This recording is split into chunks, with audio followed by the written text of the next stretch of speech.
कारण तुझे दुख प्राप्त हुआ है। अब चिंता मत कर, बृहस्पति के दिन जेल खाने के दरवाजे पर तुम्हें 4 पैसे पड़े मिलेंगे। उनमें से तू बृहस्पति देवता की पूजा करना तो तेरे सभी कष्ट दूर हो जाएंगे। अगले बृहस्पतिवार उसे जेल के द्वार पर 4 पैसे मिले। राजा ने पूजा का सामान मंगवा कर कथा कही और प्रसाद बांटा। उसी रात्रि में बृहस्पति देव ने उस नगर के राजा को स्वप्न में कहा, हे राजा, तूने जिसे जेल में बंद किया है उसे कल छोड़ देना, वह निर्दोष है। राजा प्रातःकाल उठा और खूंटी पर हाथ लगा देकर लकड़हारे को बुलाकर क्षमा मांगी तथा राजा के बृहस्पति देव की आज्ञा अनुसार राजा अपने नगर में को चल दिया। राजा जब नगर के निकट पहुंचा तो उसे बड़ा ही आश्चर्य हुआ। नगर में पहले से अधिक बाग तथा बहुत सी धर्मशालाएं, मंदिर आदि बने। तब नगर के सब लोग कहने लगे, ये सब रानी और दासी द्वारा बनवाए गए। राजा को आश्चर्य हुआ और गुस्सा भी आया कि उसकी अनुमति से रानी के पास धन कहाँ से आया होगा। जब रानी ने ये खबर सुनी कि राजा आ रहे हैं तो उसने अपनी दासी से कहा, हे दासी, देख, राजा हमको कितनी बुरी हालत में छोड़ गए थे, वह हमारी ऐसी हालत देख कर लौट ना जाए, इसलिए तू दरवाजे पर खड़ी हो जा। रानी की आज्ञा अनुसार दासी दरवाजे पर खड़ी होगी और जब राजा आए तो उन्हें अपने साथ। तब राजा ने क्रोध करके अपनी तलवार निकाली और पूछने लगा, बताओ ये धन तुम्हें कैसे प्राप्त हुआ है। तब रानी ने सारी कथा कह सुनाई। राजा ने निश्चय किया कि मैं रोजाना दिन में 3 बार कथा करूंगा तथा रोज वध किया करूंगा। अब हर समय राजा के दुपट्टे में चने की दाल बंधी रहती तथा दिन में 3 बार कथा कहता। एक दिन राजा ने विचार किया कि चलो अपनी बहन के यहाँ हो आओ। इस तरह से निश्चय कर राजा घोड़े पर सवार हुआ अपनी बहन के यहाँ चल दिया। बाद में उसने देखा कि कुछ आदमी जा रहे हैं। बोले, लो, हमारा तो आदमी मर गया है, इसको अपनी कथा की पड़ी है। परंतु कुछ आदमी बोले, अच्छा कहो, हम तुम्हारी कथा। राजा के आगे बढ़ा। उसे चलते चलते शाम हो गई। आगे मार्ग में उसे किसान खेत में हल चलाता मिला। राजा ने उसे कथा सुनने का आग्रह किया, लेकिन वह नहीं माना। राजा आगे चल पड़ा। राजा के हत्थे ही बैल पछाड़ खाकर गिर गए तथा किसान के पेट में बहुत जोर से दर्द होने लगा। उसी समय किसान की माँ रोटी लेकर आई। उसने जब देखा तो अपने पुत्र से सारा हाल पूछा। बेटे ने सारा हाल बता दिया। बुढ़िया दौड़ी दौड़ी उस घुड़सवार के पास गई और उससे बोली, मैं तेरी कथा सुनूंगी, तू अपनी कथा मेरे खेत पर ही चलकर कहना। राजा ने लौटकर बुढ़िया के खेत पर जाकर कथा कही, जिसकी सुनते ही बैल खड़े हो गए तथा किसान के पेट का दर्द भी बंद हो गया। राजा अपनी बहन के घर पहुंच गया। बहन ने भाई की खूब मेहमानी की। दूसरे दिन प्रातः राजा जगा तो वह देखने लगा कि सब लोग भोजन कर रहे हैं। राजा ने अपनी बहन से जब पूछा, ऐसा कोई भोजन है जिसे भोजन नहीं किया हो, जो मेरी बृहस्पतिवार की कथा सुन ले। बहन बोली, है भैया, ये देश ऐसे ही है, पहले यहाँ के लोग भोजन करते हैं, बाद में कोई अन्य काम करते हैं। फिर वह कुम्हार के घर गई।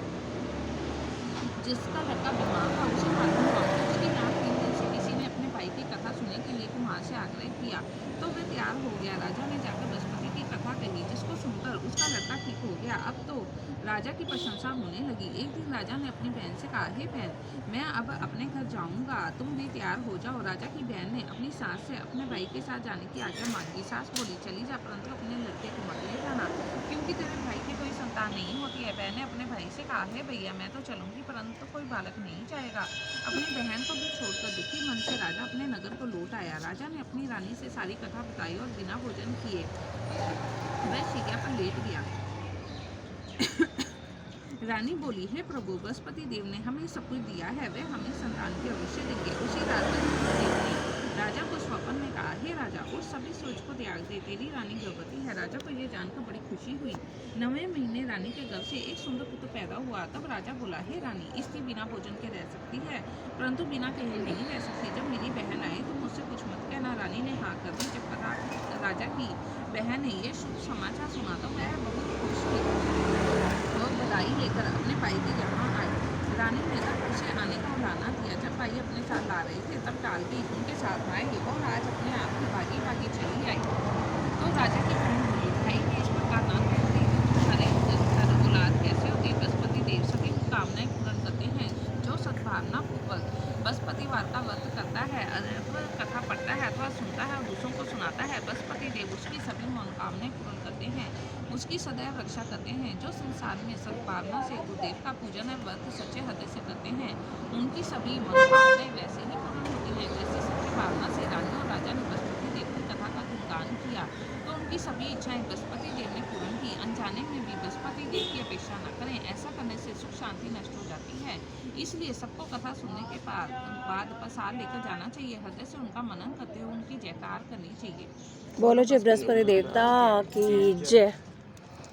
चढ़ा दो आरती कर। जय बृहस्पति देवता की जय। जय बृहस्पति देवा स्वामी जय बृहस्पति देवा। छिन्न छिन्न भोग लगाऊं फल पर भोग लगाऊं कदली फल मेवा। ओम जय बृहस्पति देवा। पूर्ण परमात्मा तुम अंतर्यामी स्वामी तुम अंतर्यामी। जगत पिता जगदीश्वर जगदीश्वर तुम सबके स्वामी। ओम जय बृहस्पति देवा। नित निज निर्मल सब पातक हरता स्वामी सब पातक हरता। सकल मनोरथ दायक कृपा करो भरता। ओम जय बृहस्पति देवा।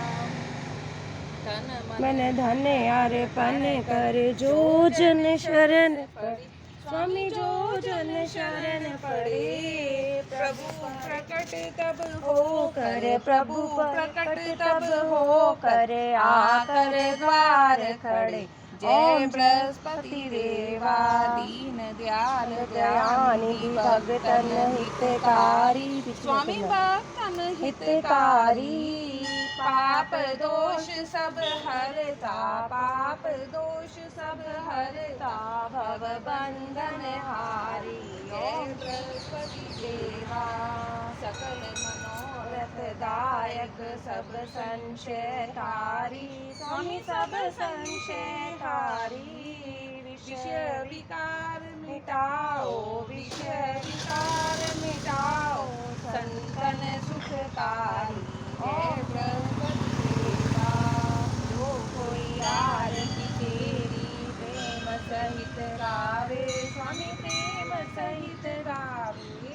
ज्येष्ठानंद आनंद कर ज्येष्ठानंद आनंद कर सोनिश्चय पावे। जय बृहस्पति देवा।